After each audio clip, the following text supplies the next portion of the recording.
విజయవాడలో వైఎస్ఆర్సీపీ నేతలపై కూటమి ప్రభుత్వ కక్ష సాధింపు చర్యలు కొనసాగుతున్నాయి. మాజీ ఎమ్మెల్యే మల్లాది విష్ణు సహా 100 మందిపై కేసు నమోదు చేశారు పోలీసులు. అయితే వైఎస్ఆర్సీపీ నేతలపై దాడి చేసిన బోండా ఉమపై మాత్రం పోలీసులు కేసు పెట్టలేదు.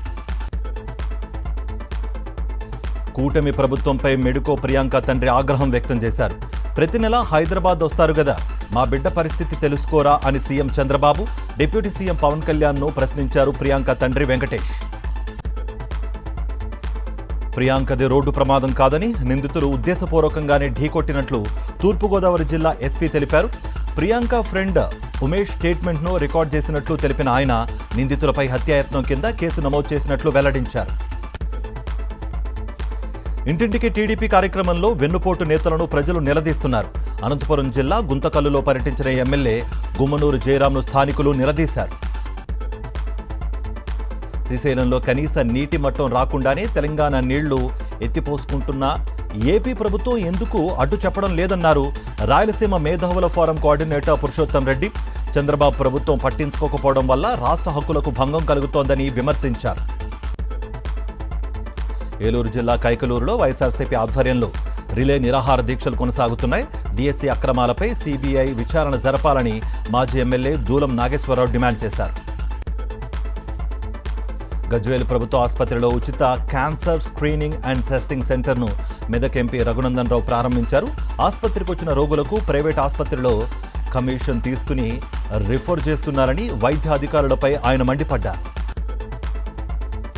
బోనాల సందర్భంగా పకడ్బందీ ఏర్పాట్లు చేసినట్లు హైదరాబాద్ సిపి సజ్జనార్ చెప్పారు. మొత్తం 25 టెంపుల్స్ పరిధిలో కట్టుదిట్టమైన సెక్యూరిటీ ఇచ్చినట్లు తెలిపారు ఆయన. హైదరాబాద్లో బోనాల జాతర వైభవంగా జరుగుతోంది. BRS working president KTR Charminar Bhagyalakshmi అమ్మవారిని దర్శించుకుని ప్రత్యేక పూజలు చేశారు. హైదరాబాద్లో లాల్ దర్వాజా సింహవాహిని మహంకాళి అమ్మవారిని దర్శించుకుని మొక్కులు చెల్లించుకున్నారు సినీ నటుడు విజయ్ దేవరకొండ. విజయవాడకు చెందిన మాషాల్లా ఎంటర్ప్రైజెస్ సంస్థ నిర్వాహకుడు అంకుశం పరారీలో ఉన్నాడు. స్క్రబ్ తయారీ, నాటుకోళ్ల పెంపకం, డ్రై ఫ్రూట్స్ బిజినెస్ పేరుతో కోట్లాది రూపాయలు వసూలు చేశాడు. కొమరంభీం జిల్లా కాగజ్నగర్లోని ఓ బంగారు నగల దుకాణంలో చోరీ జరిగింది. దుండగులు దుకాణంలో ప్రవేశించి బంగారం, వెండి ఆభరణాలు అపహరించారు. సీసీటీవీ ఫుటేజ్ ఆధారంగా పోలీసులు ఎంక్వైరీ ప్రారంభించారు. భారత్ స్వాభిమాన్ ట్రస్ట్, పతాంజలి యోగా సమితి ఆధ్వర్యంలో నాగర్ కర్నూలు జిల్లా అమరగిరి నల్లమల అటవీలో ట్రెక్కింగ్, బోటింగ్ కార్యక్రమం నిర్వహించారు. ట్రెక్కింగ్ చేయడం ద్వారా మానసిక ప్రశాంతత, ఆత్మవిశ్వాసం పెరుగుతుందని నిర్వాహకులు తెలిపారు.